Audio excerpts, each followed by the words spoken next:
What's up, everybody? Welcome back to the ControllerCast. We're bringing you another episode of the world's most dangerous podcast. I am joined here by Arcel, John, and Parker. So, guys, what's been going on this week, Arcel? Yeah, so honestly, it's been a lot of stuff going on news-wise, but like in terms of my own life, I just it's been nice kind of getting out and about again. Now that I've gotten both shots of the vaccine, I'm good to go. Essentially, I've been able to socialize more, hang out with people. That's kind of I've been meeting more people here out in Arizona now, which is nice. I'm gonna be watching the Oscars tonight, so that's something I'm looking forward to for this week. And I will say, just not a current event, but as a big Weeknd fan, I wasn't a big fan of the Save Your Tears remix.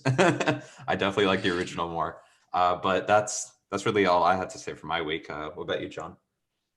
Well, I actually started my new job this week, and that's going really well so far. Yeah, it's actually going really well so far. I feel like just from what I'm getting from the initial week of training, it seems like it's going to be a really easy adjustment for me. A lot of what I'm going to be doing is related to the work that I did at Orion, but much less of it. So I think I'm going to have a lot more time on my hands, which is going to be super nice. I also got my new tattoo. I actually got it. Yep. So I got the rock on my pec. I actually went with my pec so I could actually see it and show it off a little bit easier. It was actually not as painful as you would have thought. I really didn't feel a whole lot. I would describe it almost like if a cat was scratching you, but not actually giving you like a penetrating scratch. It didn't feel that bad, honestly. Do they have like pain, do they have like charts to tell you, like, because aren't there like certain regions that are like way more painful? Yeah, there are. They don't have any charts like that. I know if you're going by like the universal pain index, like the 1 to 10, Yeah. I'd probably describe the pain as like a 4. It was just more uncomfortable than anything, but I almost could have fallen asleep if the tattoo were long enough. Surprisingly, it wasn't too bad. And then I obviously hung out with the boys last night. It was really fun, just getting out and grilling some burgers. We had some nice we had some nice weather here in Omaha for once. But that was pretty much my week. What about you, Parker? Yeah, my week, pretty basic stuff. Just had work like usual, but of course we hung out with the boys last night. Had some drinks and some burgers. Always a great time. And just this week I've been watching a lot of news, just keeping up with that, and just keeping up with what's going on in the world.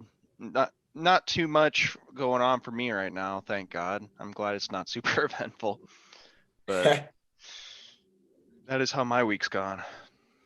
Yeah, my week's been going pretty good. I'm dog sitting this week, so been chilling with the pups, my parents' dogs, and Jack and Joyce. Yeah, Jack and Joyce, as John calls them. And me and Parker, actually, we hit our 2 week after our second dose of the vaccine. Speaking of, Arcel, you brought up the vaccine, so yeah. 3/4 Oh yeah, that of is us are today, fully, isn't it? Yeah, yep. So 3/4 of us are fully vaxxed. I just got the one. Yep, John's just got one more dose left, and we'll be all good. So then I can get back into society and actually have fun again. you're free from the chains of COVID. Exactly.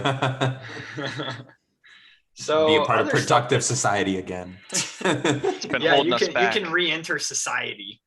Finally. Goodness.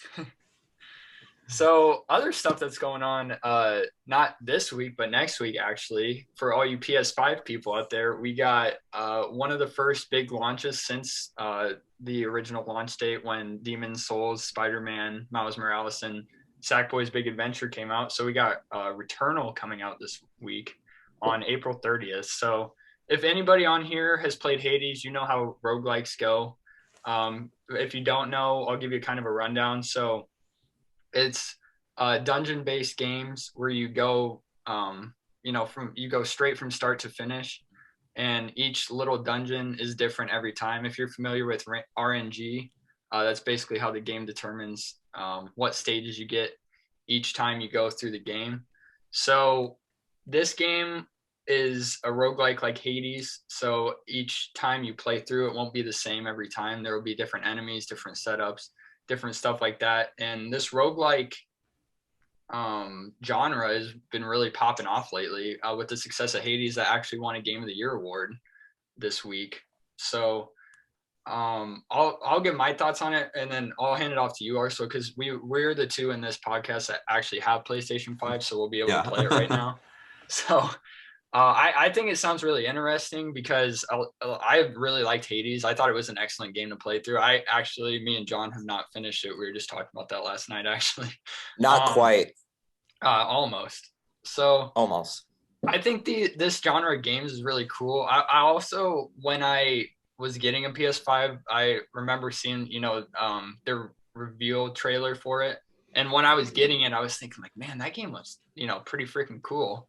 Even though, I didn't know what the game was about. I just saw like the trailer for it. I thought it, anything that's got to do with like space, I think has like a predisposition to be automatically cool because, space is pretty freaking cool. So when it comes out, I'm really interested to see what the reviews are this week when they all come out on various websites, and we get the final Metacritic score from the press. I think it'll be a little bit till I get it. Because with the PlayStation 5, with the games being $70 instead of $60, I feel like I want some extra validation from the reviewers and the media to like make me want to actually spend $70 on a game that I think this game will be I'll probably end up getting it just because I liked Hades, and I don't see how it'll get anything lower than maybe an 80 or something. But the preliminary reviews are in. People are saying that Sony should start doing more experimental stuff kind of like this, because I don't know if they've ever first party made a game like this. Arso, you correct me if I'm wrong, but I think this would be the first of the genre for Sony's in-house studios. Yeah. And then I guess, did you want me to take it off from there with my tone? What do you think about it? Yeah, so my hype with this game has kind of been, it's been like a slow burn. I haven't really been sure what to make of it, just because I knew it was a roguelite, and I was a big fan of Hades. I was actually, I know Andrew and John said they didn't beat Hades. I actually did beat it. And it was a hell of a game, and it was hard as fuck. It was really fucking hard. But that's kind of in my wheelhouse to some extent. I played through all the like FromSoft games. So I played and beaten all the Souls games. I've beaten Hades. So I do enjoy harder games. And I think there's something satisfying about games that are harder, because when you overcome those, those crazy challenges, it's even more satisfying to beat a boss or do something like that. Hades was my first rogue light, and I thought it was super interesting to have a game where you have to essentially go through the start all the way to the end in one entire go and beat it. I thought that was a really cool idea. So that made me interested, right off the bat, a little excited for Returnal. I think what also draws me in a little bit more now, as some first impressions are coming in, are, first of all, I'm seeing a lot of positive sentiment coming from people who have review codes of this game. I was a little unsure about maybe what the reception would be for this game. It looked more middle tier in terms of production value, not necessarily like a big budget game, but that's not necessarily a bad thing. But now a lot of people have been talking about it and saying that it's essentially Hades mixed with something like Resogun, which makes sense, because how it's made by Housemarque. Housemarque made Resogun, which was a PS4 launch title, and it's also like a mix of Metroid Prime slash Doom with like the space aesthetic, which, as someone who, Metroid Prime is probably pre-Switch, or actually honestly in general, like Metroid Prime is my favorite Nintendo IP, because like with you, Andrew, I'm a huge fan of something more. I'm a big fan of sci-fi, so Metroid Prime really draws me in. So this might fill that Metroid Prime-esque gap in my heart because we're not until getting Metroid Prime 4 comes out. Yeah, we're not getting Metroid Prime 4 anytime soon. So, and it's really interesting to see something that might be like a mix of Metroid Prime with something like Hades. And I think, I'm the amount of positive sentiment I'm seeing, like people have said, I played 5 hours of this game and it's amazing. It's really now the game's job to take that amazing 5 hours that people have played so far and carry it over into 10, 20 hours and make sure that feedback, that loop in the game is consistently rewarding, exciting, fun, doesn't get boring. So I'm really excited. I usually rent my games because I like keeping up with all the newest releases. And yeah, Andrew, you're right. $70 is a lot for a game. And I think that's a lot of people are a little wary because it's a little hard to gauge with roguelites how long the game actually is, because it really does come down to your own personal skill. You guys haven't beat, like John, John has probably twice as many runs on me in Hades, probably twice the runtime. I've already beaten the game, and John hasn't. So like there's a lot of disparity in that how much is this game worth in terms of monetary value. I'm bad at the game. but was it? I'll be checking it out. So I'll definitely have impressions to share with everyone. Not this next week, but we're on episode 7.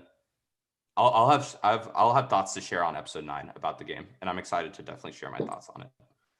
So that's all I have to say on Returnal. Yeah, I actually wanted to touch on it really quick. Once I get a PS5, I think this would be a really interesting title to check out just because I do love Hades so much. I've had a really good time with it. Like they've said, I haven't beat it yet, but I've gotten really close to it. I've fought Hades at least 3 or 4 times now at the end. Spoiler alert. Yeah, in the game Hades, you fight Hades at the end, but you kind of get that immediately. Yeah, I mean, you're going to get that immediately when you first play the game, but it's a really interesting genre, and I don't think I ever would have seen myself playing it unless Hades was on sale on the Switch store and it got so much hype. But since it did, I went ahead and checked it out, and now I've got a really good appreciation for this genre in general. But like you guys said, $70, I mean, that's pretty damn steep. Hades was only $20, $25 retail, and it's considered like the best of its genre. So I think that whichever studio from Sony made this is really going to have to, what was it? Housemarque. They're going to have to really pull out some cool tricks and maybe some replayability, because Hades has replayability. I don't think I'd play it too much after beating it the first time, but if Sony and Housemarque can figure out a way to like keep that replayability there with Returnal, I think it could be a huge success, just like Hades. But $70, I still think is super steep. But that's pretty much all I had to say on Returnal. Yeah, I think just to wrap it up, it'll be a game that will either make or break the genre, I think, because people try to see if anybody can replicate the magic that Hades captured with their roguelike. So I think it'll be kind of a make or break for the genre, and also kind of just, because Housemarque, I mean, like you said, Arso, they made Resogun. That was like almost 10 years ago now. Yeah. So and Resogun was a free game, dude. Yeah, and it was free on PS4 for PlayStation Plus people. So yeah, and I think one thing that's like the reason, this is my take on like why roguelites are trying to get really popular is, multiplayer games are super popular. I think bite-sized entertainment, I'm not trying to sound like a boomer here, but people have shorter attention spans in terms of what can hook them and what can't. And I think the roguelite genre is really getting popular now because it's taking that loop, that progression loop of something that you see throughout an entire maybe 10, 20-hour game and condensing it into like a 30-minute run. And I think that's why it's, that draws a lot of people in, where, instead of getting the upgrades in Hades throughout like a 10-hour run, you're getting them like, you know, like every like 2 minutes, which is super, you know, fast paced and entertaining. And then, yeah, Andrew, like I just kind of transitioning into the next topic too, like, which kind of speaking into PlayStation's status in general, which I know we're talking about PlayStation every week, but I kind of joked with these guys, like it's been kind of obnoxious. Literally every week, there's been newsworthy stuff that's been coming out of the PlayStation camp. One thing kind of tying into the whole roguelite stuff is there's actually supposed to be another roguelite that was supposed to come out in May called Deathloop. And that actually got delayed till September, which I think is probably actually a good thing now, because if you have two really good roguelites, I feel like they're going to like bite into each other's like attention. So it's probably good that they're spread out. Like 2 PS5 exclusive roguelites, you know, I don't know who thought that was a good idea to begin with, now that I think about it. But just, I think in general, just kind of going off the running narrative that we've been talking about for a few weeks, you know, as an update, Sony actually did a complete 180 this week, where they released a blog post and said, hey, we fucked up. We're not actually going to shut down the PS3 and Vita stores. You know, we're gonna keep them running for the foreseeable future. The PSP store is still going to get shut down, but I think this is like a good concession / middle ground. I think people were more upset about the PS3 / Vita situation, and I think this is a very logical, smart thing to do, because there's a podcast I listen to called Sacred Symbols, and it's like a PlayStation related podcast, and one of the guys on that show, the host actually is he's a developer, and he was actually making a game for the Vita, right? Or like the Vita was gonna be one of the consoles for it. And he actually bought a dev kit from Sony like 3 weeks ago. And they did not tell him that, you know, they didn't tell his studio that was making a game for the Vita that they were shutting down the store. And so then there's all these stories coming out of like, hey, we had like that studio had to essentially cancel the Vita port of the game, you know, and so it was just there's just a lot of negative press coming out of that situation. And I thought it was just Sony. There was a big blunder by PlayStation. But, you know, it was nice that they did a 180. I think it shows that, you know, a lot of people have been having fears that they're starting to enter the arrogantness or reintroduce the arrogantness of like the early PS3 days. But maybe this is a good sign that, you know, maybe they are willing to, you know, notice their faults and pivot and change. Because, you know, I think they accepted community feedback well, and they changed their stance on the whole situation. So I don't know, John, Andrew, I know you guys you're in the PlayStation ecosystem. So do you guys have any thoughts on it? Maybe Andrew? I think definitely for game preservation, like we had talked about in previous episodes, I think it's good that they're leaving it up. The PSP store, I get them taking down. I mean, I didn't even know that was still up, honestly, because I mean, the PSP came out so long ago. Like, it's insane that they've even kept the store up this long.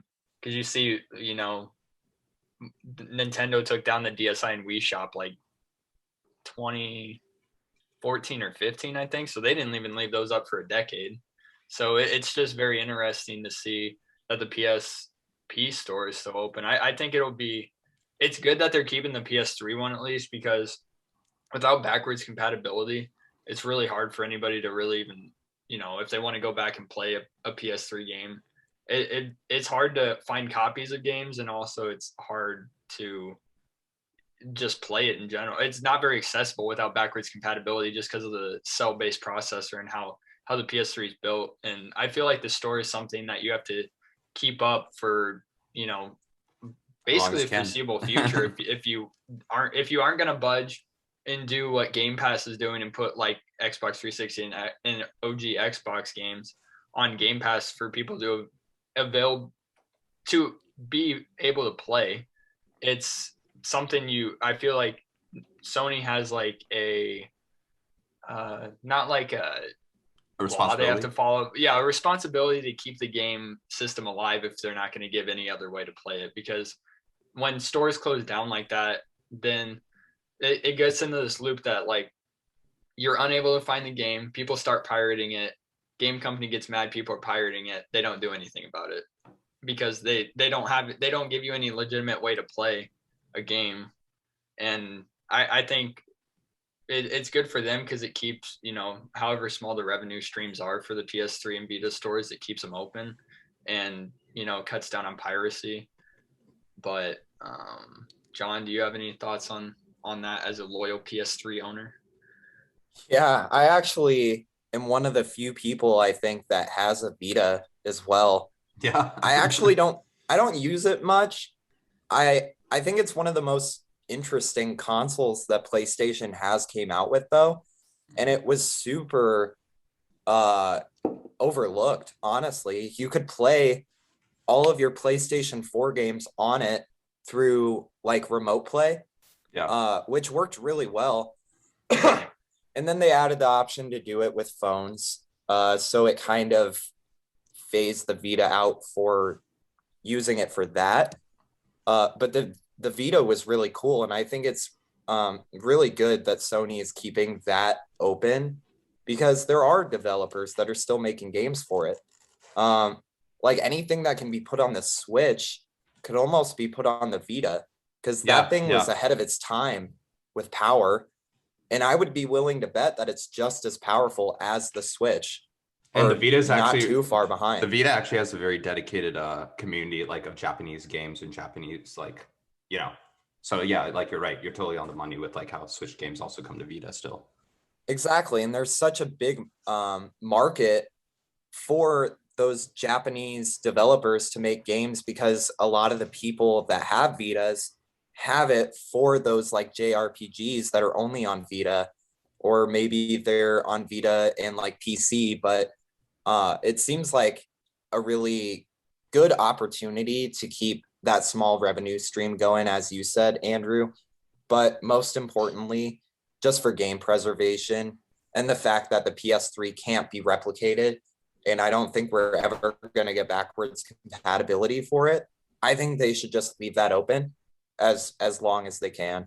But those are pretty much my thoughts on it. But I think that PlayStation did a good thing in general. Yeah, and just like wrapping this up, like I think they should definitely keep it open for the foreseeable future up until the dummies at Sony can figure out how to reverse engineer. There's got to be some way that they can figure out backwards compatibility with the PS3. I know it's probably like a huge pain in the ass, but there has got to be a way. And I feel like it's only becoming a bigger and bigger deal with the fact, especially when you're looking at Xbox and they have 360 and the goddamn OG that generation Xbox. Of games, dude. Yeah, that generation of games is amazing. It's potentially my favorite generation of games. So it's just, I don't want that to get lost to time. And then, and then with the Vita, just, I just want to throw this out there. I feel like the Vita was just one of those things that it's just like wrong place, wrong time. But it's not that the Vita itself is bad. I felt like, and I feel like a lot of what the Vita had in mind or what Sony had in mind with the Vita was almost like a precursor to the Switch. I felt like PlayStation really had this idea of like taking console gaming on the go. And I felt like they had the right idea, but maybe the execution wasn't totally on point. So I hope one day Sony revisits the handheld marketplace. It sucks that the Vita went and only sold like 17 million units, which isn't that much. But it's got to see that still getting support.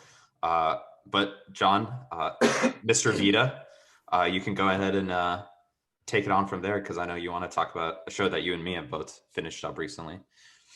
Yeah, so we just both recently finished Falcon and Winter Soldier, as maybe some of our other listeners have as well. I'm just going to give a quick plot summary.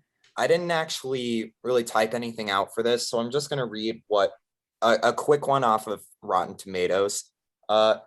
So Sam Wilson allies himself, Sam being the Falcon, with Bucky Barnes, the Winter Soldier, to embark on a series of international adventures, the duo drawn together by their ties to Steve Rogers, Captain America, to thwart the activities of the Flag Smashers, an anti-patriotism terrorist cell. Except in the last episode, there's going to be spoilers. Yeah, it's spoilers. There's definitely going to be spoilers in this. So I'm just going to give my general thoughts on it. And then I'm going to pass it to you, Arsel. Oh gosh. Where to start? Let's go. Yeah. So I thought Falcon and Winter Soldier was extremely underwhelming overall. I like the social points and themes that were introduced throughout the story. I thought it felt kind of forced, though. I didn't feel like it fit much into the Marvel superhero story. I'm glad that it was in it, though, because I think that it definitely aligns with the times of what's going on in the real world. For me, the best part of the whole show actually was like the societal messages related to like the Black Lives Matter movement and the movements against modern politics in general. I thought the main villain, if there even was one, was boring as shit. Who is the main Like villain? Like, who do you consider the main villain? Out of curiosity. the leader of the Flag Smashers. Oh, I would say Carly Montague or whatever. Yeah. Like the last episode makes it so you're supposed to feel bad for her, but you don't care. You're given no reason throughout the entire story to really care that much. Like, there isn't enough development of her character for me. So that's a big con for me. Their whole issue in general really seemed kind of wishy-washy. The villains, It's the not Flag very Smashers. clear. It's not very Right. clear. Like they wanted to make things go back to what they were before the blip, Yeah, the blip. I guess before the blip, yeah. Or they wanted to keep things how they were like in the 5 years that the blip happened, while everyone was gone. Like or Right. yeah. So like they essentially wanted to eliminate half of life on Earth, it seemed, but how? They didn't explain any of this. I think what they meant was like this. So let me try to, because this is so confusing. Like, because I was trying to pay a lot of close attention. I was having trouble following it. And yeah, at the start, that's what I thought they meant by like, oh, they wanted to bring it back to like how it was during the blip. So I was like, so they want to like kill people, like they want to. But then it turns out that it's about how during the blip, when half of population got wiped out, I guess during those 5 years, a lot of humanity came together, and it was like more of borders weren't as much of a political issue because so many people had disappeared, and it was kind of like everything was conjoining together instead of everyone viewing every country as like a separate entity. That's what I gathered. But it's also like, I don't blame you for thinking that, John, because I thought that for like the first 3 episodes. And Right. The show does not make it very clear what their plan is or how they're trying to achieve that. But yeah, Exactly. Keep going on. Yeah. Exactly. And not only that, but I think they could have fleshed out John Walker's character a lot more too. Like, dude, in the 4th episode, he kills one of the Flag Smashers. And then guess what? At the end, all of a sudden, everything's all cool. Everyone's cool with him. Yeah. And like Bucky and Sam are high-fiving him and shit. It's like, what? Yeah. Like John killed someone. That seems like a continuity error. They just totally ignored it. In episode 4, like I mentioned in like episode 6 or whatever of the podcast, I was really excited to see where they took that, but they didn't really take it anywhere. Just kind of the whole John Walker story kind of piddled out and died in episode 5. Agreed. It was silly. I wish they would have extended the series, honestly, and focused less on the BS about the boat. Like the first 3 episodes were about the boat, and nothing happened with it anyway. Correct me if I'm wrong, Ursula, but I don't remember anything happening with the boat anyway. Maybe they said something in episode 5. I don't know, but I just to kind of wrap up my own thoughts on it. I have really high hopes for Loki, and I loved WandaVision, but Falcon and Winter Soldier was just okay to me. I'm gonna give it a 6.5 out of 10, just because of those gripes that I mentioned and some others. We could probably make this a main topic, but Parker and Andrew didn't watch it. But what did you think about it, Ursula? Yeah, and I'll try to keep it like relatively general, but I did want to ask you some questions too, I guess, maybe if I have the opportunity. But yeah, kind of similar situation as you, John. Like, I have a lot of mixed thoughts on the show.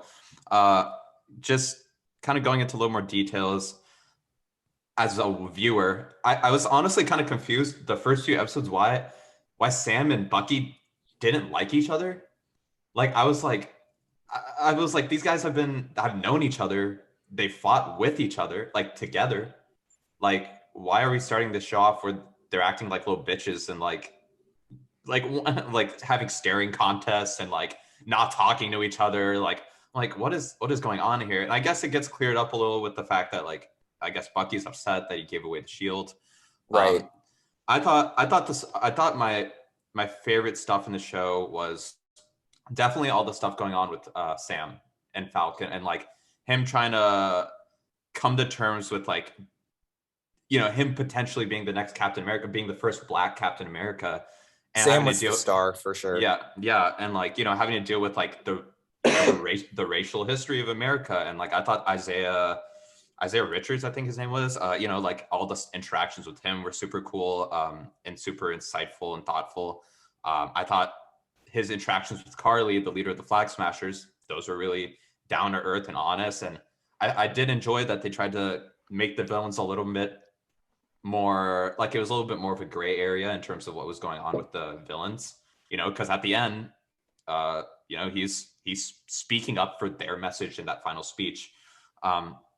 So I thought that was all really good. I thought at the end of the day, the chemistry between the two main characters was really good. Those are my pros of the show. And also, spoilers, Julia Dreyfus, love her. She was in the show. Yes, I didn't even mention Elaine. Yeah. Elaine made it to the show. Yeah. So not totally clear what her role is in it. I think from what I've gathered, supposedly her character is someone named, like, I think I saw this online, that she might be Madam Hydra. Like, she might be the leader of Hydra. It seems like she's above Zemo. Yeah, and she's like potentially a villain. We'll have to see how that plays out. Also, John, I don't know if you know this, but her character is actually supposed to be introduced in Black Widow first. But since Black Widow got delayed so much, it's her first introduction is now in this. Wow. Yeah. I didn't know that. Yeah. Those are my pros. So like the dynamics between the main characters, Sam's storyline, the base storyline of him coming to terms with taking up the mantle of Captain America. My cons with the show are, I think the writing leaves something to be desired a lot of the times. I don't think it's as sharp as some other MCU projects. I don't know why, but it just didn't hit. I felt like a lot of lines kind of came off as forced or corny. I felt like a lot of the plot lines were super confusing and not like very straightforward. It's funny enough, you know, I thought the show was more confusing than WandaVision. Like, me too. Yeah, like like I thought there was a lot of things that were hard to follow or weren't explained very well. I thought I thought John Walker's character was a complete missed opportunity.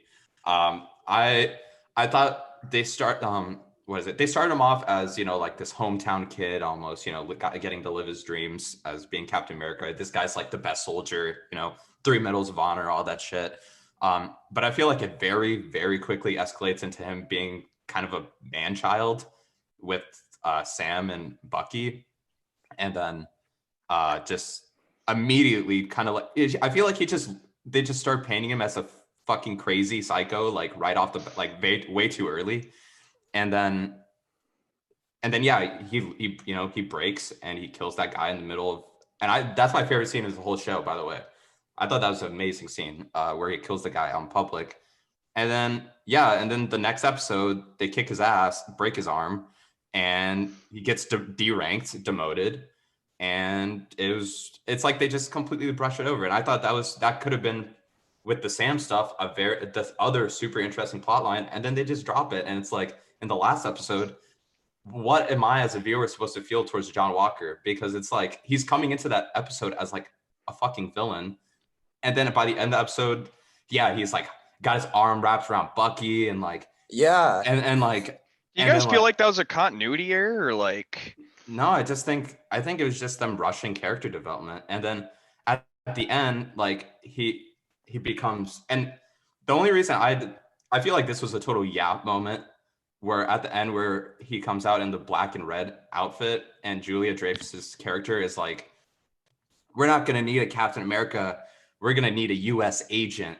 And like, the only reason I wasn't like, what, at that was because I know, like, I know in the comics, his character becomes the character called the US agent. John, I don't know if you were like, I was totally like, what the hell? Yeah. I had no idea. I was just like, okay. Yeah. US agent. Yeah. Like sure. whatever that means. But exactly. Yeah. And I thought, as much as I agreed with the sentiments of Sam's speech near the end, I felt like it was very on the nose and it felt very like soapboxy, like to the point like, I don't know. I felt like if Marvel was going to take that stance, which, I agree with that stance. I agree with a lot of the sentiments of that stance, but I felt like they could have done it in a more natural and honest way because it felt like the show stopped and Sam like was staring at the camera and was like, this is what I'm talking, like I'm speaking directly to you. Like, and so I thought a lot of the plot lines were messy. I thought, and also one more thing, the whole scene at the end with Bucky going to that old guy and telling him that his son died. That was so lame. Like, I felt like that could have been handled way better. And it was like this short 30-second thing. Like, there wasn't any, like, we didn't even get to see the dude's reaction to like, to Bucky telling him that he killed his son. He was just like, why? And then it cuts to him leaving the apartment. I'm like, right. So, well, I don't know if you caught it, but it did show Bucky walking by a bar. And the dude was like, seemed at peace, I guess. Yeah. I don't know what to make of that. So, and also one more thing. Yeah. And I know I'm getting really specific about this. Sorry about this, guys. But I also didn't love his outfit. I didn't like Sam's outfit as Captain America that much. Like, I thought it would have been cool to see him in like the OG Captain America outfit. Cause I don't know. I thought the outfit was like too white. Like, there's just too much white color on it. And there was quite a bit. Yeah. And I didn't like that the headpiece was just like it was goggles. Like it was just like it was just like his Falcon outfit, but like just recolored essentially. So I don't know, super mixed bag. And one last thing, John, I wanted to get your thoughts on this because this also brought my view of the show down. There's I think some report that came out after WandaVision where it said that like Marvel execs with this first lineup of shows at least intentionally didn't add anything seriously plot bomb worthy, like seriously noteworthy into any of these shows because they didn't know what the reception would be and they wanted to make it so that like you could just watch the movies without watching the TV shows and be fine. And that's what I heard coming into this show, right? And it makes, to me, I feel like that theory is still holding up, or that rumor, that statement rumor is still holding up because think about this. Coming into the show, like leaving Endgame, right? It had Sam getting the shield. If you didn't watch this show and just went into whatever was next, guess what? Sam is Captain America. Like, yeah, we got to see a lot of character development, but the MCU is exactly in the same place that we left it, coming into the show. And so that kind of brought my, like, and I guess I had that knowledge coming into the show potentially, but seeing that kind of manifest where it was like, oh yeah, nothing, I could have not watched the show and went into whatever was next and saw Bucky or saw Sam as Captain America and be like, yep, okay, yeah, he's Captain America now. So I don't know if you knew that, John, or if that changes some of your thoughts on it.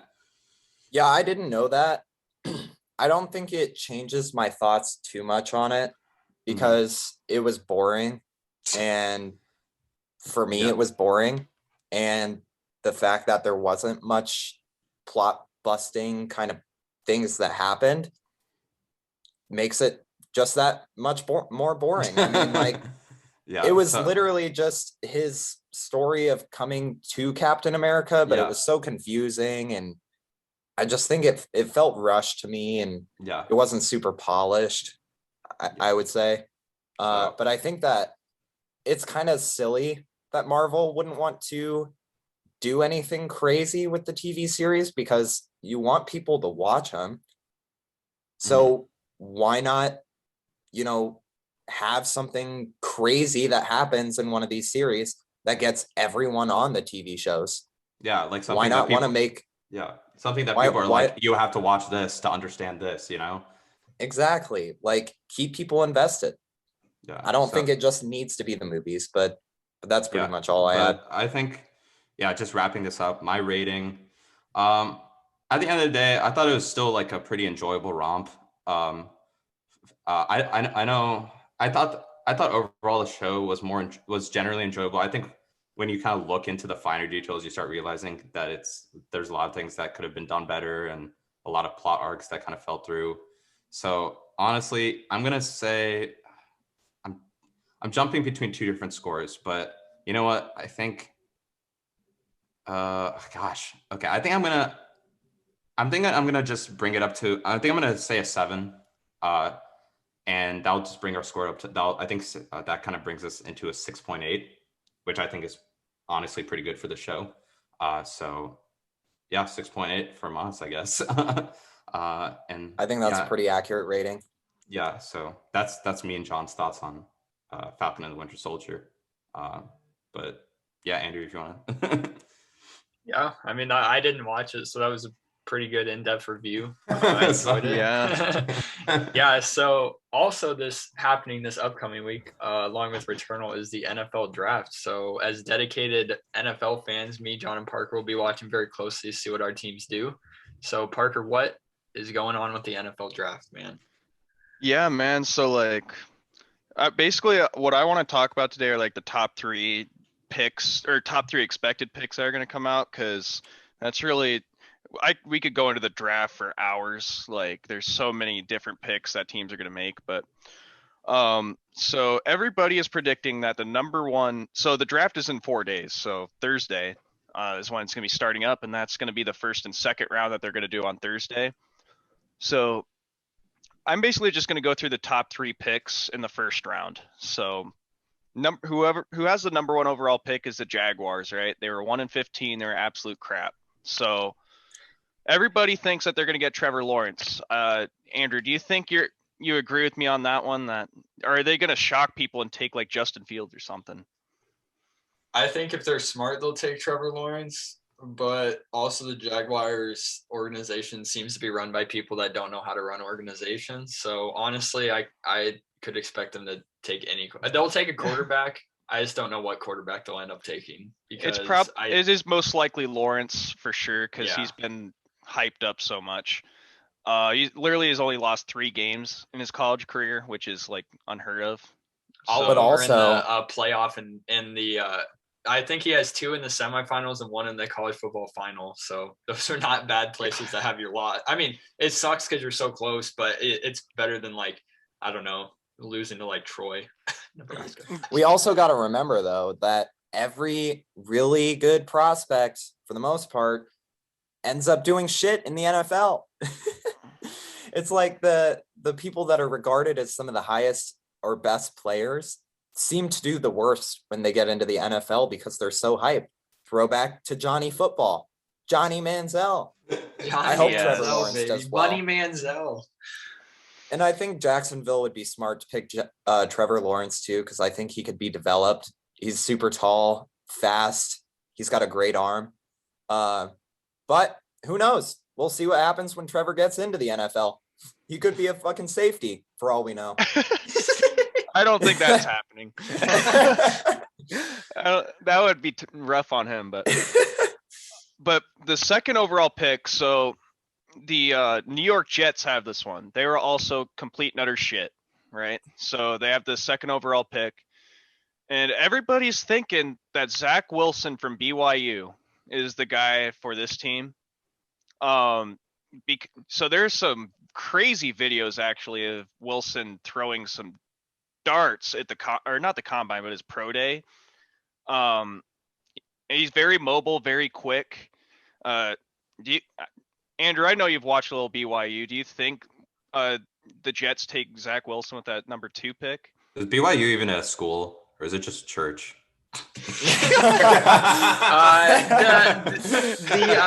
The validity of the title of school has been highly disputed. Yes. 25-year-old players. Yeah, I think they probably will take Zach Wilson, but I could see them take Justin Fields.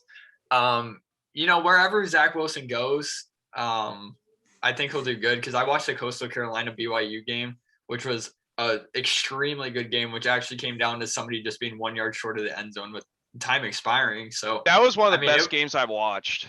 Yeah, it was insane. I watched him in that game, and I think he's definitely a great quarterback.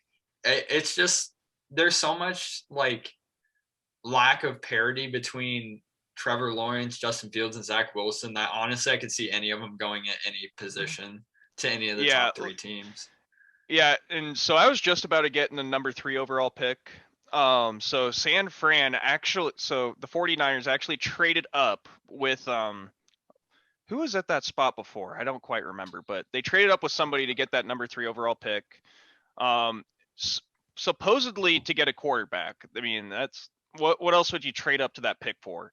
So I honestly think that with this, the 49ers are going to take Justin Fields. There is actually a picture of Kyle Shanahan and Justin Fields looking at each other very fondly. Like, I think somebody needs to put a picture of this up on the video or the podcast. But they were looking at each other it was almost like they were in love, man. So, you can Google the picture if you want, but it's pretty hilarious. So that's what makes me think that they're going to take Fields. So there's some really good quarterbacks coming in this draft, man. I feel like there's going to be some franchise changing moves going on here.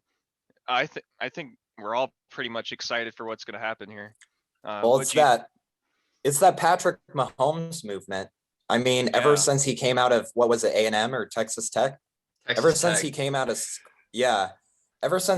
school and started at the Chiefs, what he's done there for the Chiefs, every other team's trying to recreate that now. And I think that a lot of teams besides the Bucs are looking for new talent to take their organization somewhere. And the Chiefs have a bright future ahead of them because of their pick. And it seems like because of the Patrick Mahomes phenomenon, draft picks are that much more important now because you've got to really look at your options and see, who's going to be the best long-term investment, because that's truly what this is these franchises investing in their program and their merchandise. Everything comes hand in hand with these players and how well the teams do. So the draft is super duper important. And I think that Justin Fields is going to be a good pick for them. But again, I think that, we're just going to have to wait and see what he does in the NFL, because a lot of these quarterbacks we're really excited about don't always pan out. And yeah, man, there's so many busts. Justin Fields seems like he would be at the highest chance of a bust. That's just me. I don't know what it is, but I mean, Ohio State almost lost to Nebraska. I mean, in the first half of the game last year, Nebraska was competing. So that's just my take on the 3rd pick and Justin Fields. But what do you think, Andrew? A lot of these players do turn out to be busts, and a lot of these franchisers kind of throwing darts. Like, that's really what this is. They're throwing darts and trying to see who they can find, and a lot of these players do not turn out, and it can really tank a franchise down. But yeah, Andrew, what did you think about Justin Fields and the Niners?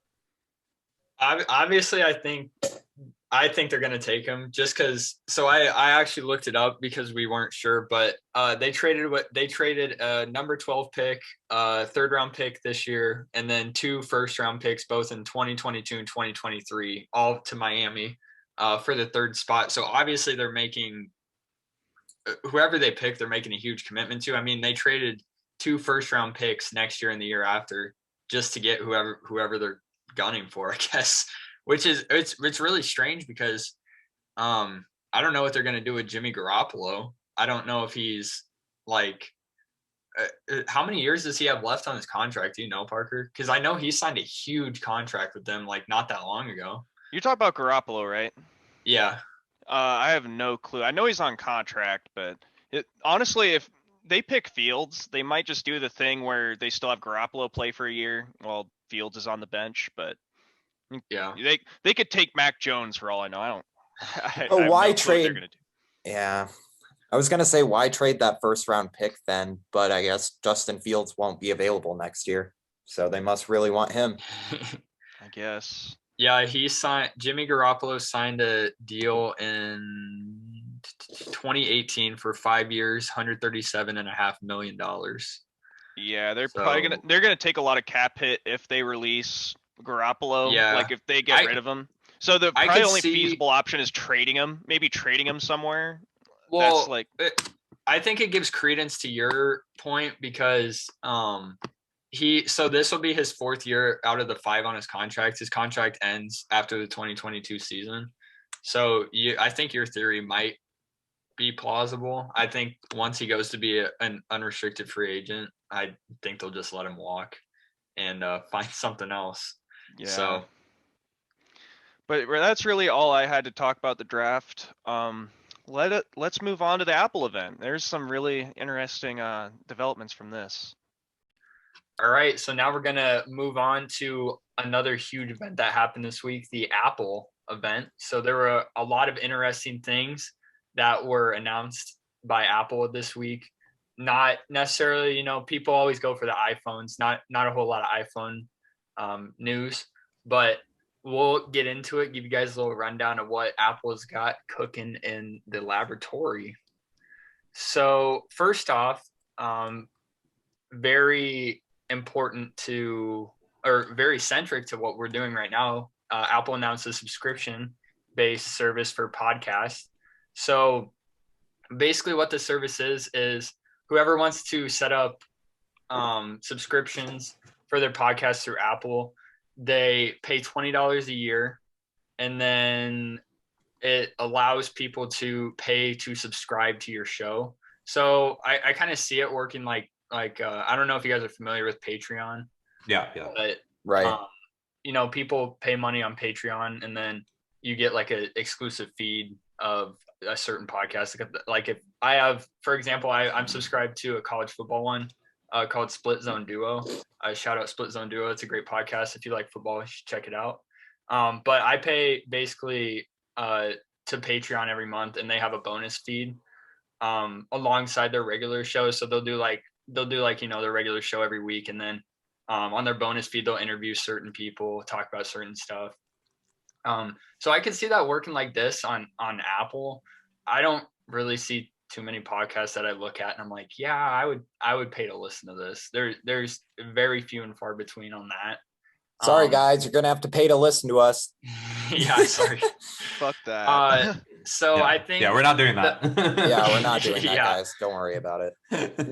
Yeah, so on the Podcast Plus, I don't think we have a whole lot. I mean, they didn't really go too in depth. It was kind of a basic overview. I think it's just I feel like it's just some way for Apple to just make even more money. I mean, I feel like people that are already established on Patreon are gonna want to use Patreon, Yeah, so that's the thing that I wanted to get into also is that so on their what like their mock-ups they put up to like kind of demonstrate how it looks. So one of them kind of says, they have free trials on some of them. So you get like a week for free on whatever podcast you want to try. And then, so it looks like some of them, so they have an NPR one on here that says support this podcast sponsor free. So it might just be an ad-free version that you're paying for every month.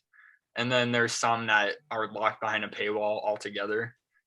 So I think that's interesting. And also the Wall Street Journal came out saying that that Apple was going to take 15 to 30% commission on the revenue, which seems like an extremely deep cut. What percentage? 15 to 30% commission.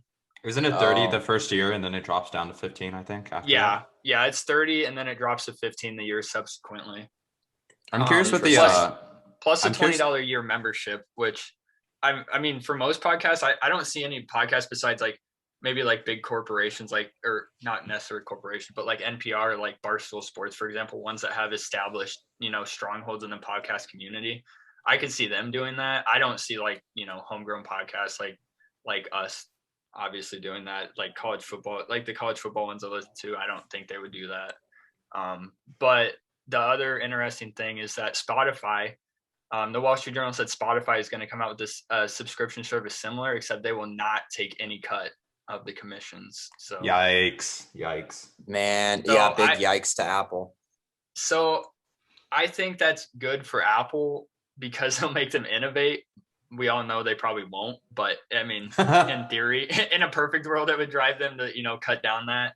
But Spotify not having that, I think really puts them in a stronghold. Like they're like, we are dedicated to podcasts. We want to have everybody listen to podcasts on our platform. So what, Arso, I know you were trying to say something. Sorry for cutting you off, but. Oh yeah, no, my bad. Yeah, this is probably a better time for me to jump in. I'm kind of curious with the ad-free stuff, how Apple's algorithm is able to recognize that what is an ad and what isn't an ad. That's what I'm curious about with how that would work out. Maybe they would be inserted automatically.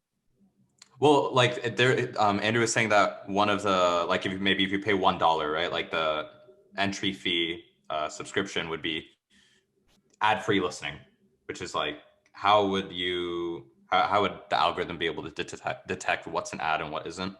I guess that would be my question in general. But I mean, to me, this is kind of non-news because it's just Apple doing something that already exists. It's not really anything that like, wow, like this is some really crazy new thing for creators that, Apple stepping up to the plate for. No, this is something that exists. It's called Patreon, and Apple is, and it's called OnlyFans. It exists, and this is just Apple's own proprietary version of it. And this is just, I think another step towards Apple creating more proprietary, I can't speak, holy shit, versions of what is out there. And I think we're going to keep seeing that. I think I'm looking out for that Apple car. Everything right. Apple. I wouldn't be surprised 50 years from now if we're living in if you could 50 years from now you could be living in like a Apple home, honestly. But that's just super out there. But those are my general thoughts. I think it's non-news in my opinion. Yeah, I agree. But I think that I was hoping that at least that Apple would like give us more tools as podcast creators or do a redesign or something with Podcast Plus. But it seems like, right, like you said, it's just another ploy, I guess, for Apple to make some money. I don't foresee it helping a lot of creators like us. Like Andrew said, it's going to help these, I guess, corporations that have big podcasts because of their status on social media already. Like they weren't a podcast first. I don't think this is really catering toward creators. Go ahead, Ursel. And I feel like creating that monetization, like that paywall in the actual, in the actual platform, right? I feel like that might start to create a lot of confusion for users, maybe between what is accessible to me, what can I listen to, what can't I listen to. I feel like one benefit of Patreon is that it's its own platform, separate. That's kind of like an umbrella that's overarching all the services that whatever creator might be providing. And then you can kind of go from there and figure things out. But when you're on, like, let's say if a YouTuber has a Patreon, right? That Patreon is separate from the YouTube. But when you're on the YouTube, hey, what I'm seeing right here, I can watch this. I can experience this. It's not a question of what is available to me or not. And I feel like when you start putting these paywalls up into the actual platform, it might start creating confusion. But go ahead. Yeah, I feel like actually, like, I feel like Podcast Plus would only be good for those it would only be good for creators if they used it as like bonus content, maybe. But other than that, I feel like it's pretty pointless and non-news. But like I said, only for creators, it should only really be used for bonus content or like some like a separate platform like Patreon that you'd use to give people extra stuff if they pay. But I'm still not a big fan of the concept, to be honest with you. I feel like we should just be able to bring all of our content here. But John, what were you gonna say? No, that was actually pretty much all my thoughts on Podcast Plus. All right. Yeah. So besides Podcast Plus, we had a couple of color-oriented things. For some reason, Apple found out that you can make things different colors, I guess. So. Oh, Nintendo just found that out last week. Oh yeah, they did. Oh, and what color was? Oh yeah, purple. Just like the new iPhone 12 Pro. Yep. Or the iPhone 12 and 12 Mini that will be coming out in purple. They're available for pre-order now. They're coming out next Friday. But what the hell is up with this announcement? I don't know. They just found out how to use a color palette, because also besides that, obviously I know, John, you were saying, you wish they would have come out with it like a week earlier. A week ago.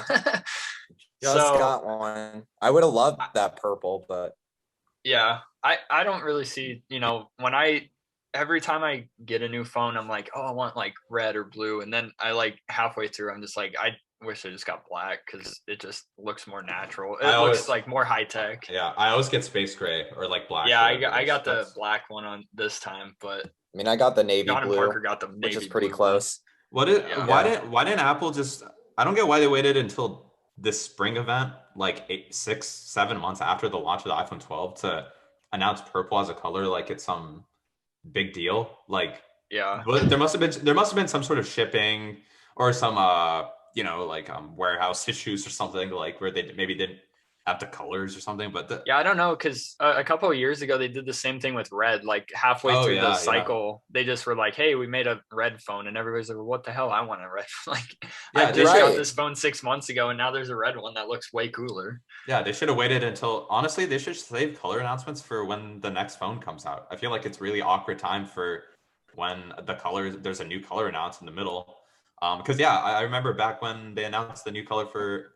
I forgot which one it was. Maybe was it iPhone 11 or 10? I don't know. But I remember thinking like, oh, I wish I got that color instead of the one I got, because I think red is pretty sexy.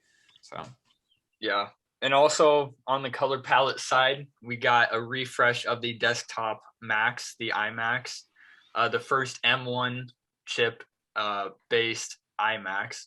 So a couple of things that we got on it. It's got a 24-inch 4.5K Retina display. All right. I don't understand why Apple does that. Yeah. So now they have a 1080p FaceTime camera. The keyboard that comes with it has Touch ID on it. So we see the return of Touch ID to the mainstream.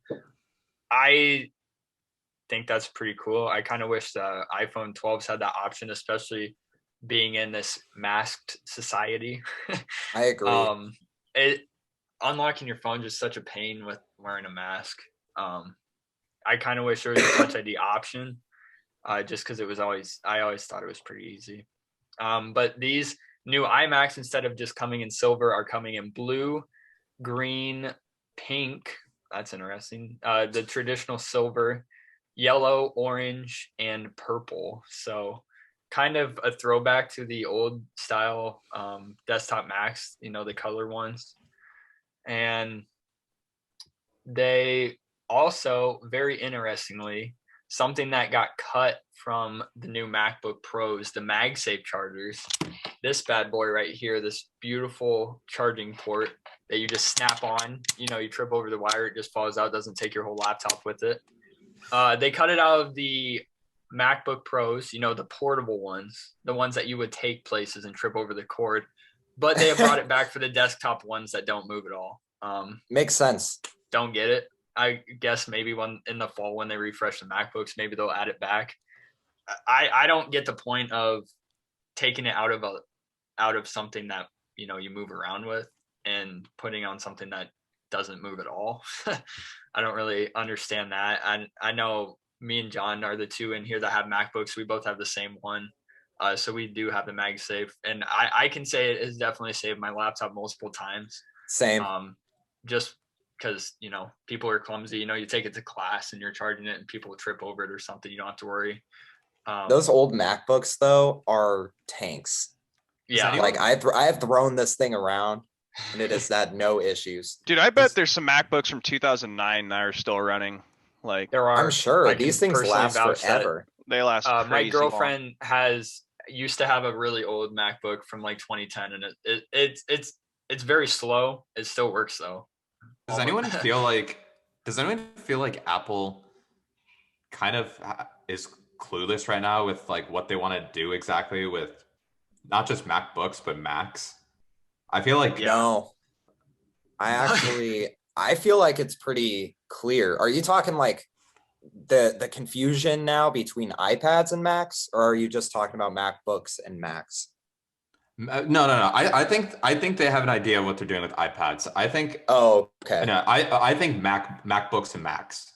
I feel like they've been spinning in circles for a little while, especially with this whole thing with the MagSafe charger, and like even with with the MacBook Pro, the touchscreen at the top, like I feel like they're trying things out, but I feel like there hasn't been any noteworthy developments with any Mac related product.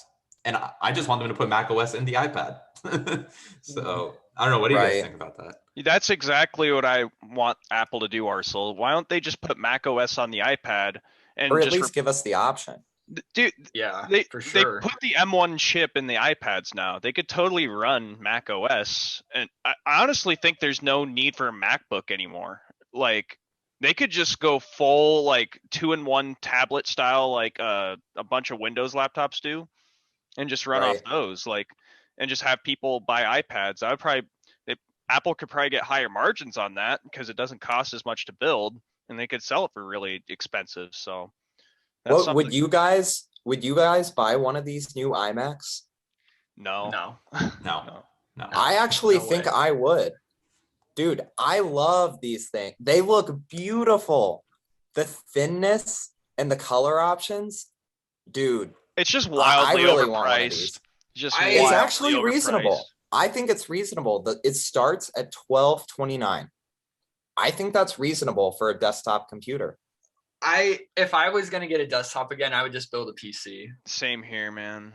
Yeah, I think for what I'm looking for, I think a PC would suit me better. But I will say, like, I've been like trying to get into like coding and some more back-end stuff a little bit more recently, and in that regard, I actually think Apple is surprisingly more ahead of the curve than you might realize. They're actually the better spot to do stuff like that with than Microsoft, which is interesting because usually when I think of creating, creating apps, creating softwares. You think it would be the other way around because Apple is very known for having a very closed ecosystem. So being able to have like open source like coding, whatever it might be, like that's the place to do it is Linux and Mac, not Microsoft actually, or not any Microsoft program. But I think for the average user, I actually think, and probably for what I would want to have a desktop PC for, I feel like I would gravitate towards Microsoft, like a PC. But yeah, I guess that's my answer to your question. Surprisingly, with this work from home stuff, I could actually see a lot of companies moving to buying their employees these new iMacs, because with the M1 chip, they're incredibly fast. You can have 100 things open at any given time. Everything opens and closes immediately.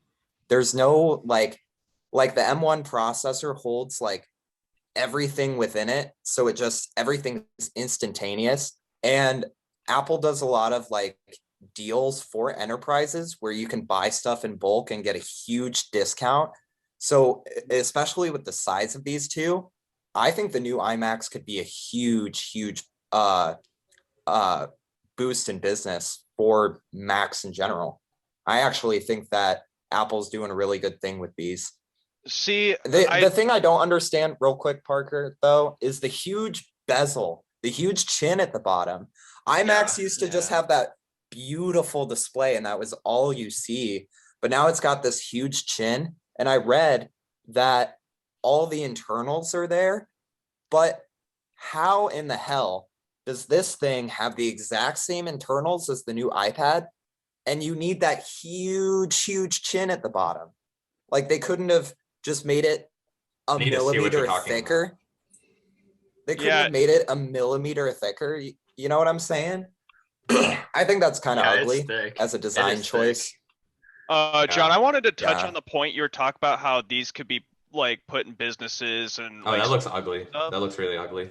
But talking on that point, you've used work computers, right? Like they buy the cheapest one available for $300. That's a slow piece of shit, and that's how they do it. They're not going to buy these iMacs from 2010. They're not going to buy these iMacs because literally the work. I don't know. I think it depends on the business, though. Yeah, but I see your point. I could see them being put in more rich schools for sure. Like when I was, or like anything that deals with like media, like videos or music or anything is more, I don't think like an office setting like, First National Bank or something would buy a bunch of iMacs. Literally where I work, it takes 10 minutes to boot up my computer and 15 minutes after I go in to clock in because the computers are so slow. So yeah. I have a really nice laptop for work. Tana got a MacBook Pro for her PhD program. Yeah, I got a Dell XPS, so the MacBook of the Dell world. Yeah, and it's pretty nice. It's pretty quick. Yeah, so I can see businesses doing that. It'd be cheaper. It'd be cheaper than getting laptops for everyone, and just as portable. That thing, it's literally just a flat 24-inch monitor. That's it. See, and I think part of what you were saying is they put like design over the functionality, not necessarily functionality, but they put like design like at the top because you have this thing that is so thin. Like they couldn't have just made it bigger and, cut out that chin.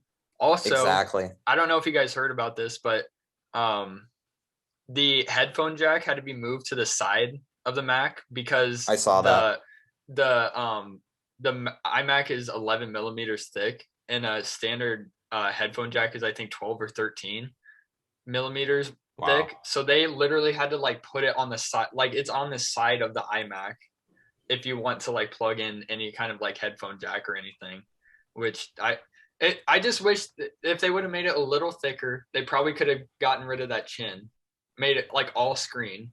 But Apple's going to like make everything thinner though. Like that's what they've been trying to do for so long. Yeah, and that's what I mean when I say like they're putting it first and foremost is I think they're like just making dumb decisions. Just if we made it thinner, like okay, cool. Like it's very inconvenient to look at. Also, right, and how thin does it need to be?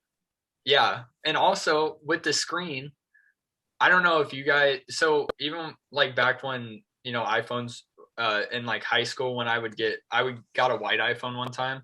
And I think looking at a screen, like we have with a white bezel is it's very jarring. It's kind of like makes the colors look different. I don't know if it's just me, but none of these iMacs have a black bezel around it. They all have like white around the screen. So you get that like white iPhone type, contrast ratio. Bro, who's gonna get like spend $1,300 and get like a pink iMac? Yeah. I might. I don't know. Yeah, so I don't know how I feel about it, but alongside that, the iPad Pro, which has basically the main event piece. Right. So the new iPad Pro is coming out. Up to 2 terabytes of storage, which is basically a computer. That's huge. It's it's got all this stuff. It's got 3 microphones, 4 microphones and 4 speakers for sound capture and all that stuff. They actually are ditching lightning connectors on here, which I thought was interesting. They're transitioning to a Thunderbolt Thunderbolt 4 USB 4, I think is what it's called. About damn time. I hate the So lightning jack. yeah, Thunderbolt / USB 4 charging port, which will be a one, like basically just a one port for everything. It does charging, display, supports Thunderbolt 3, USB 4, and USB 3.1. So like you were saying, Arsenal earlier about with having the M1, I mean they basically made a MacBook that doesn't run Mac OS because Exactly. it's got support for all these external attachments, hard drives, basically any accessory that you can put a dongle on. Obviously, not many things are USB 4. And this is like the head scratching thing about that is like every time you see an iPad get advertised, right? Like literally right now, Google new iPad Pro 2021. The first pictures you're gonna see for this thing are it attached to a keyboard. Yes. It's like, and it's like if you're gonna be advertising the iPad Pro or iPads in general as these computer alternatives or the new computers, like remember that ad from like a few years ago, I think, where it was like, what's a computer or what's a PC, is like, because she's just using an iPad. It's like, if this is your advertising and this is the message you're trying to send, why the fuck is this device running an OS for a phone? Like it's essentially running the equivalent. It's just running a more beefed up, expanded version of an OS that's originating from not even a phone. Like if you really want to go back for an MP3 player, like why are you? I don't understand that. Like maybe you guys, I know John and Andrew, you guys follow things a little bit more closely than I do in the Apple front. Yeah. Like, do you guys have any idea why they might be doing this? I know, I guess iPads necessarily weren't that starting off, but at this point, I feel like iPads are in a very different place, like in the Apple ecosystem compared to where they started off. Well, from what I can gauge, it's just that Apple wants to keep them separate. They want Macs to be Macs and they want iPads to be iPads. But like you said, Ursula, when they're advertising this thing as a complete computer replacement, I mean, iPad OS doesn't do everything that a computer would need to do. Like, honestly, if there's any people listening that like would consider getting an iPad Pro for college, I would bet that there are going to be certain things at some point that you would need a legit computer for, just because of the limitations of iPad OS, which is essentially just iOS, way back from the iPod Touch and your phone that's in your pocket. It's the same thing. And it's so limiting to the iPad. It just seems like a handicap. Like it is, yeah, it's a handicap. That's how I view it. Well, the fact that the M1 chip is in the iPad is just unnecessary. There's no reason for it. Like, okay, you're going to be able to load apps twice as fast. You would have been able to give me that with an A14X processor or whatever you call it, or whatever you were going to call it. Like, the M1 processor being in the iPad, to me, isn't even a big deal. Is it really going to be that much faster than the last iPad Pro? I don't think we'll notice because of the OS. It's just iPad OS. What did you think, Andrew or Parker? I think you were trying to say something. Yeah, the whole point of the iPad has just been lost on me. That's why I don't have one anymore. I agree. Because I have the iPhone 12 Pro Max, right? And the screen is so big on this thing that I really have no point for an iPad. Also, the fact that it has iOS on it just makes it so much more, like, it just limits it to a point where it's just a lot of money spent for a device that you're just going to watch like YouTube with, or like watch media with. You could do drawing and art and stuff, but you can't use professional apps on an iPad OS.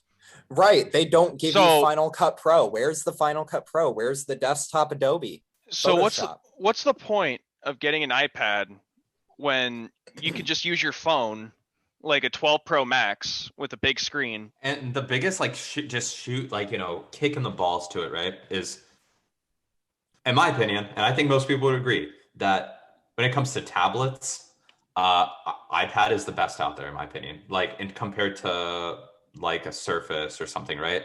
But those other tablets, their benefit is that they're very like hybrid devices that run the PC OS. And and then you see in all these advertisements for like Microsoft Surface that that's the big draw, that it is a hybrid device, that you can use it for something more casual like drawing or whatever, and then you can switch it and use it like a normal PC. And that's the same thing that Apple is trying to do. That's the same thing they're advertising. And it's like, why don't why like does everyone get the frustration here? Like, the solution is simple. The solution is simple. Put Mac you're OS missing on the one damn puzzle iPad. piece. They're missing one puzzle piece, and they like refuse to just put it in place. They just like throw the puzzle piece away. Yeah. There's no reason why Mac OS shouldn't be on the iPad.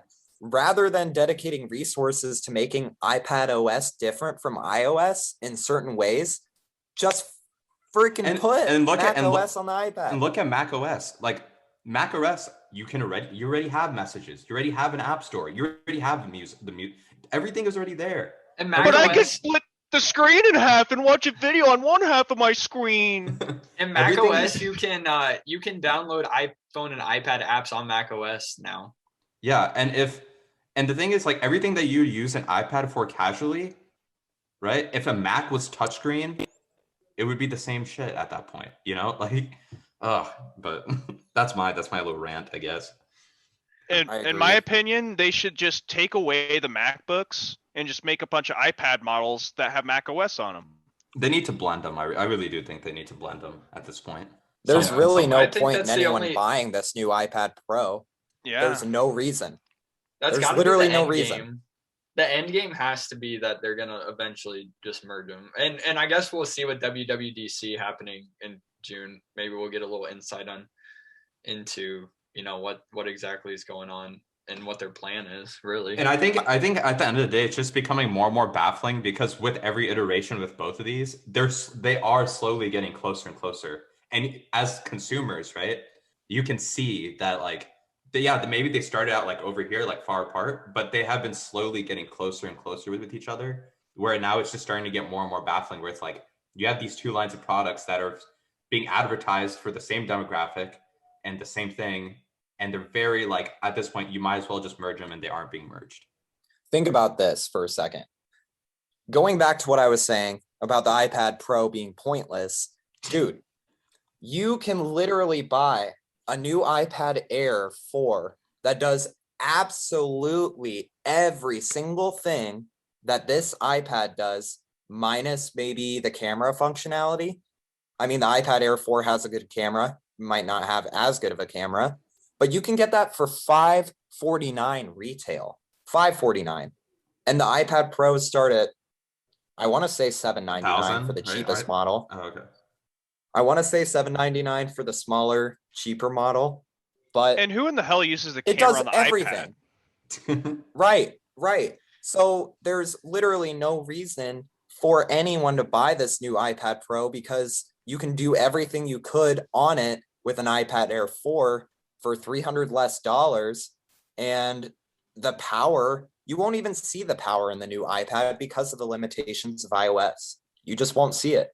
The M1 chip is useless. Yeah, and I think silly. Like just kind of like Apple as a whole, I feel like has a strange marketing issue if you're someone who's like really looking into it, because like this is just a little bit of a like detour, but I have the iPhone 11 Pro, and when that was announced, the biggest thing about that, right, was that this was a professional device that like filmmakers could use, and it could be, and that got me really hyped. I was actually genuinely really excited, and guess what? I got it.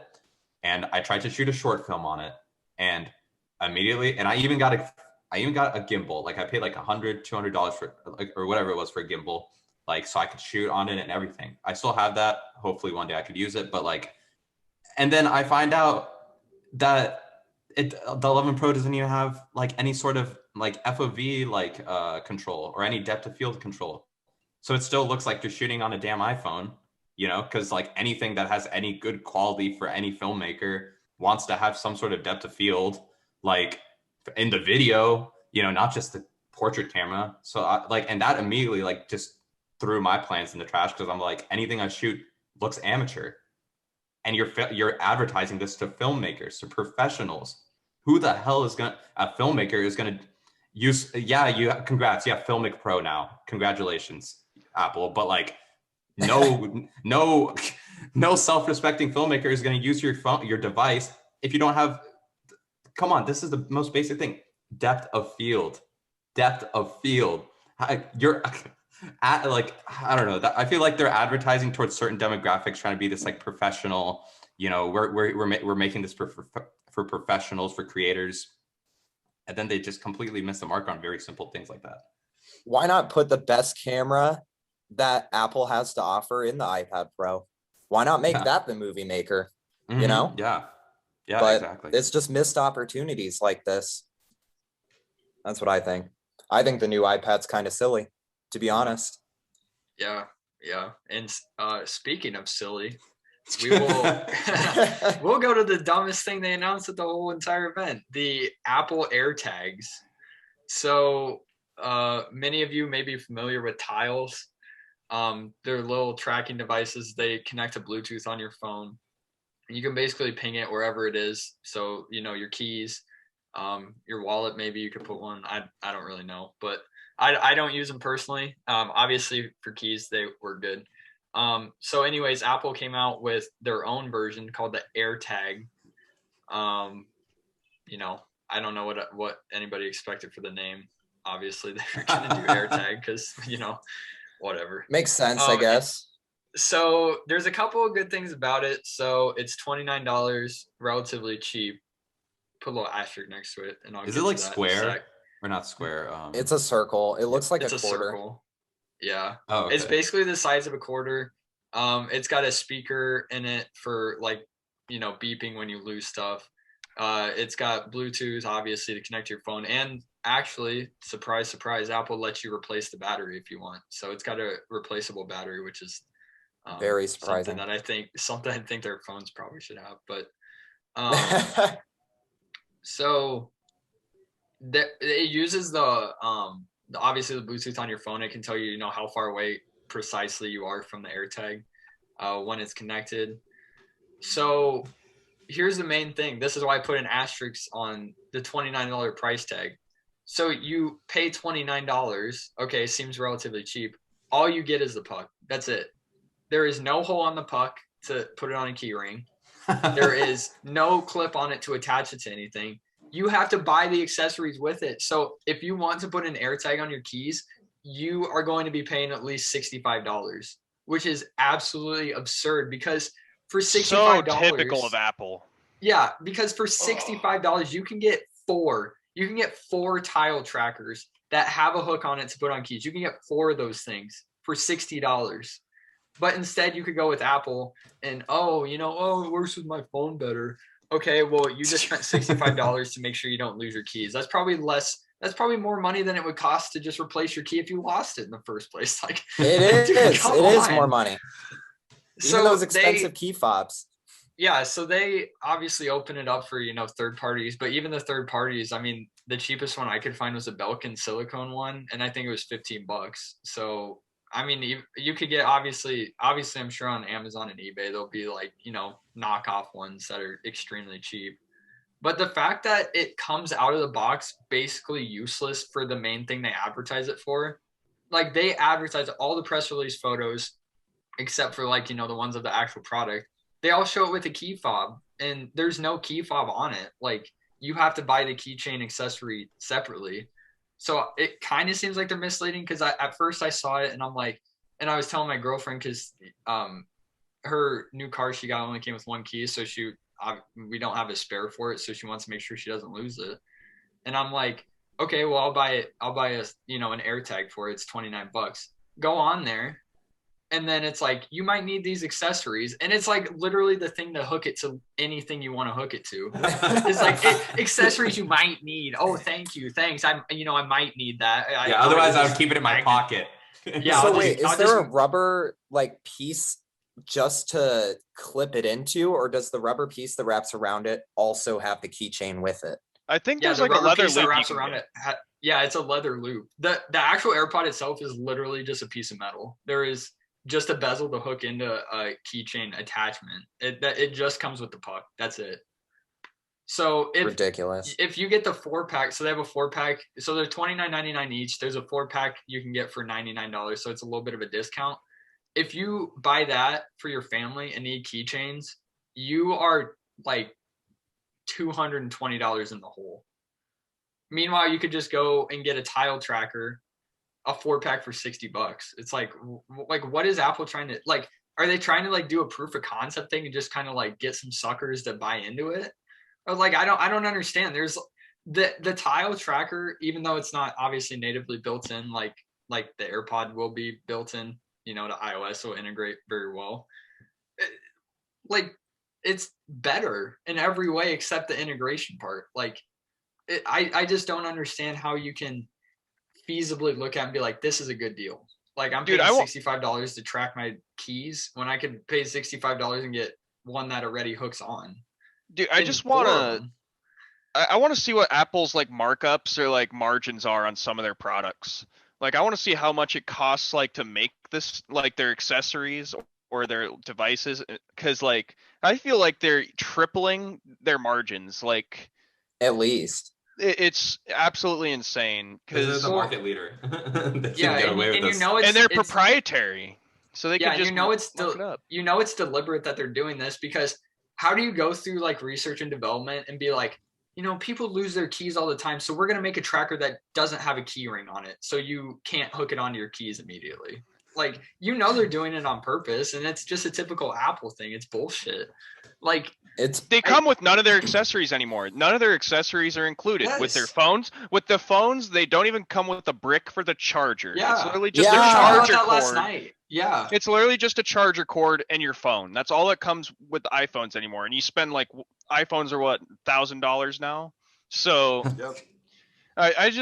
I do not understand why Apple can't even include an accessory for their customer when they're already. They're trying to reduce waste by not giving you what you need to use the product. No, they're trying to shell more money out of people. That's kind of how I see Apple at times. Well, and okay, so like it makes sense where people like on the charging thing where they're like, oh, well, everybody's got a block to charge it. What's the difference? Oh, by the way, they changed the cord that comes in the box is a USB-C to Lightning. Apple, so no one actually does have one. Yes, Apple doesn't make a USB-C adapter. Has never made one until now, and then they switched the cable, and then they're like, oh, poo-poo, everybody has a charger already. We're not going to put one in. Dude, you changed it. Like, it's not the same. Everybody has a charger for a different device now. Like, yeah. Like, you're not doing anything. You're just being massive assholes. Like, right. The funny thing is, I wanted to touch real quick on the AirPods or the AirTags again. I want to get this, and I wanted to, and I saw the $29 price tag, and I was super excited. And then all of that BS. So what's funny is Apple, they got me hooked at first, and now instead of buying their product, I'm just going to go buy some tiles, because I'm like, these are, I forgot about these kind of and I have a tracker tile things. Too, so it's like yeah, like I need that. I'm always losing my shit, but I'm not getting the AirTags. The whole event made me want tiles. Yeah, same. So I think they really kind of just fell on their face on that, honestly. Yeah, and I feel like this might be a good transition point, unless anyone else wanted to talk about AirTags. Anyone? So like, just because we're on the topic of cords and all that thing, was I kind of want to end. I wanted to end this whole thing off with like asking you guys about where you guys see Apple's like announcements going in the next year, where you think they'll take their steps moving forward, like their next steps for their product line. Specifically, I think is worth discussing. I wanted to at least talk about was there's been a lot of rumors, like, I mean, MKBHD, like a lot of people are talking about this, and it's been a rumor for years that this year we're going to finally see a portless iPhone. iPhone 13 is going to be portless, or whatever, 12S maybe, whatever the hell it's called. And I feel like it's worth talking about, and just like going off the cord conversation where, like we're roasting them for that. We're probably about to get an iPhone that literally the only thing in the box is an iPhone.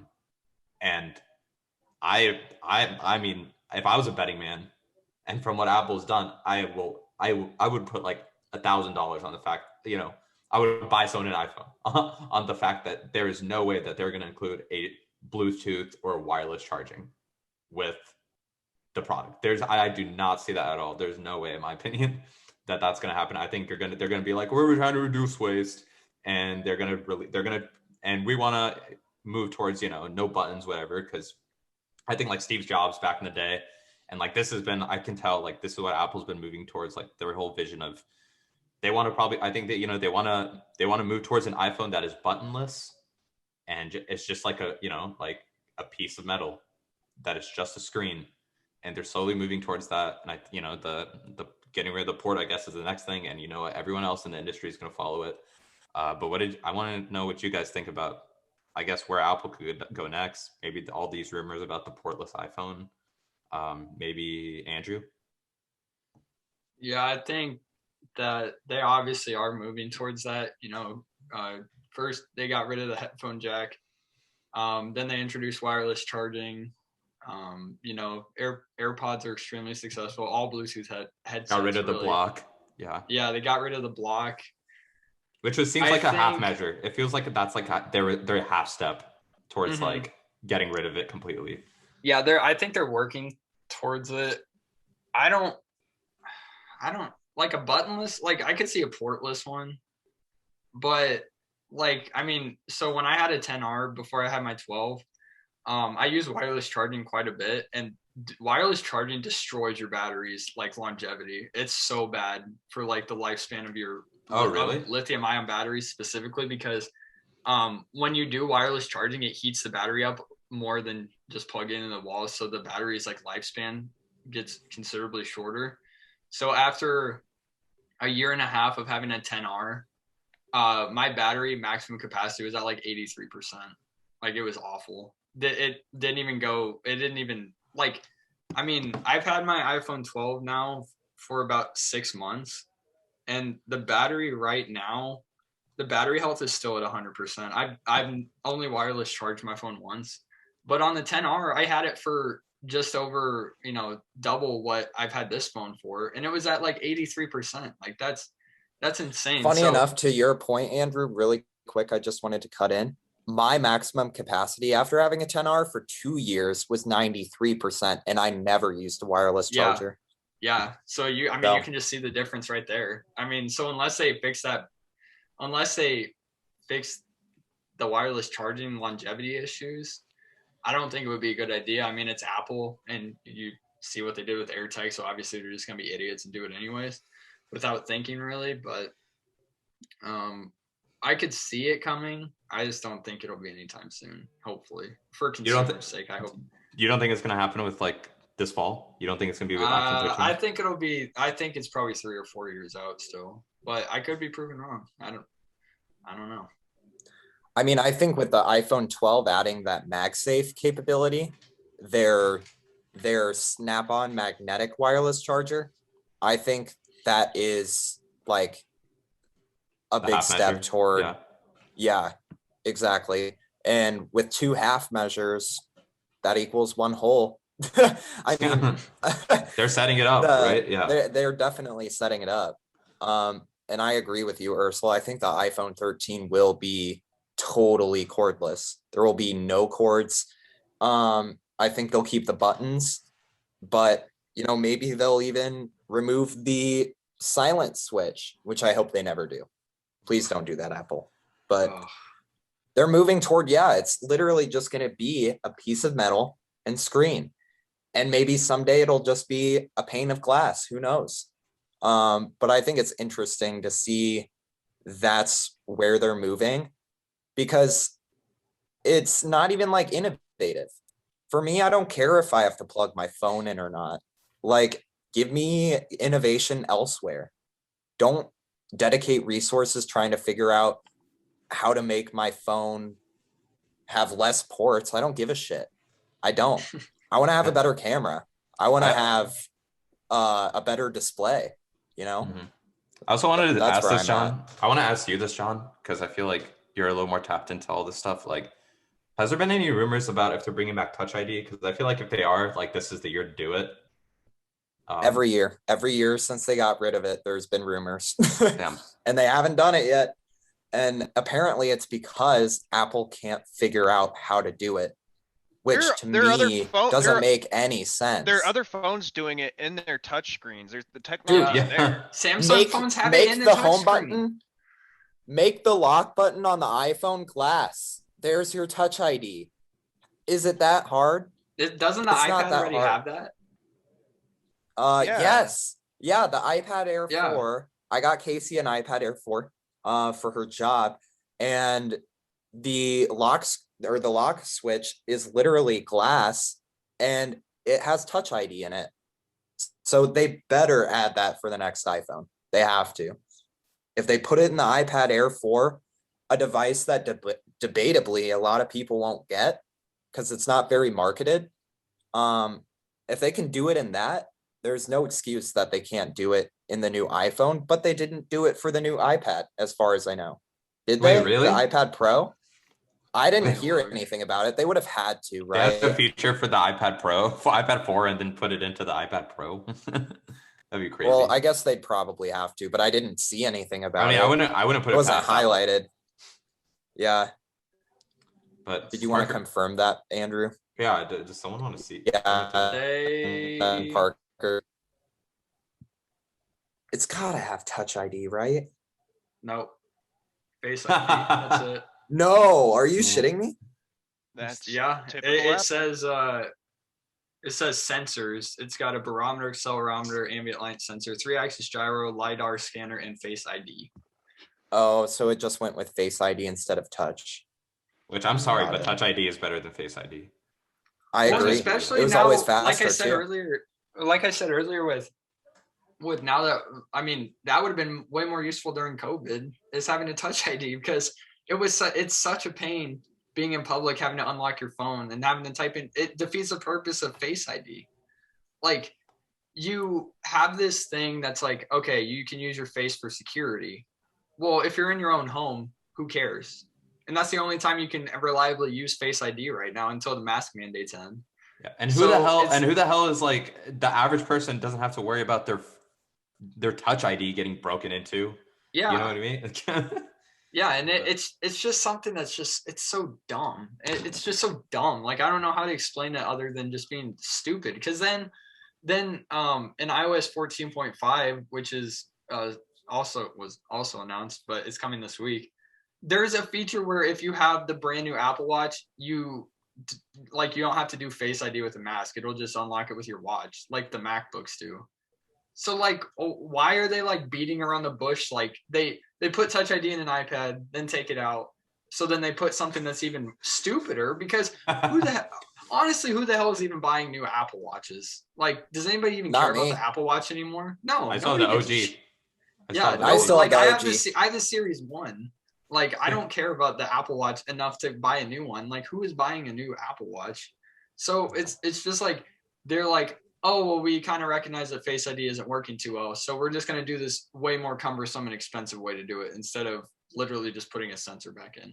Parker, what are, like, I wanted you to jump into this. Like, what are your thoughts on, like, a cordless iPhone? Do you have any wishes for the upcoming iPhone, or, also Touch ID? A lot to unpack. I want you to jump in. Yeah, for sure. I much prefer Touch ID than Face ID right now, because, like, I'm at work a lot of the time and I have to wear a mask there, and I just want to get on my phone real quick. So you have to swipe up 500 times. Exactly. Yeah. Or you have to make sure no one's looking, and then you quickly lower your mask. Yeah, dude, it's ridiculous. It's frustrating. There's technology in other Android phones where there's literally a fingerprint sensor at the bottom of the touch screen. If the technology's there, then Apple can implement it. They're just not doing it correctly. And I don't know if it has to do with space, if it has to do with, there's probably a million excuses Apple can make for that, but I feel like they could do both Face ID and Touch ID in a phone very easily. What about the portless iPhone? What about that, Parker? I don't like that at all, because having the option to plug your phone in is always like required. Like it always should be, in my opinion. Who's gonna have a wireless charging pad in their car? You know, road trips. Yeah, and also, what about like Apple CarPlay? I just thought about that. Yeah, you have to use USB cord to do it. Newer cars are coming out with wireless Apple CarPlay. So you gotta get a new car and you gotta get a new iPhone. Yeah. Oh, fuck me, I guess. You want a new Apple Watch and a new Apple Watch so you can unlock your phone. Apple wants you to pay $1 million in accessories and then they'll love you, but you want to listen to music in your car, you're gonna have to buy a 2022. Sorry about it, bud. Yeah, I guess, my car has Apple CarPlay, but you know what? I guess I could go fuck myself because, now my car is going to be outdated. Thank you. Yeah. Where's your Apple car? Yeah. Dude, Where's the Apple car? The cordless iPhone scares me, and I just don't. I'm not a fan of the minimalist like design, to be honest. Like, especially with technology. Like, I like it more with like cars and like structures and stuff, like minimalist style. But with phones, you need as much like physical feedback as you can get from it, right? So I do not get it all taking the cord out. But it'd be surprising if they skipped USB-C and just went to cordless. They should just go USB-C because there's a million accessories out there for it. You don't have to buy the Apple one, which is probably why they don't support it right now. But that's besides the point. I could just tell, like, I feel like Apple is just going in this direction where they're trying to make everything as clean and as minimalist as possible. That's kind of what I'm sensing from everything. And I'm just not the biggest fan of it personally, because I feel like it takes away features in the process. I agree. So I feel like that's a good kind of spot to end off the pod. Yeah. You guys got any other little rants you want to get out about the good old I feel like we just spent an hour roasting Apple. Like, this is gonna. Yeah, I could talk about Apple all day, but I'm sure we'll have more to talk about when, like, WWDC and the September, the inevitable September event happens. Hopefully they shock us and go a different direction. I agree. Not gonna hold my breath. I'm not holding it either. All right. Well, that'll probably wrap it up for us this week. Thanks for listening. Make sure, if you haven't already, go subscribe, rate us on iTunes, Spotify, Podcast, Google, whatever podcast platform you so wish to use. And we will see you guys next week. Thanks, everyone. Yep. Signing off, guys. Thanks. Signing off. Peace out. Signing off. Thanks, guys.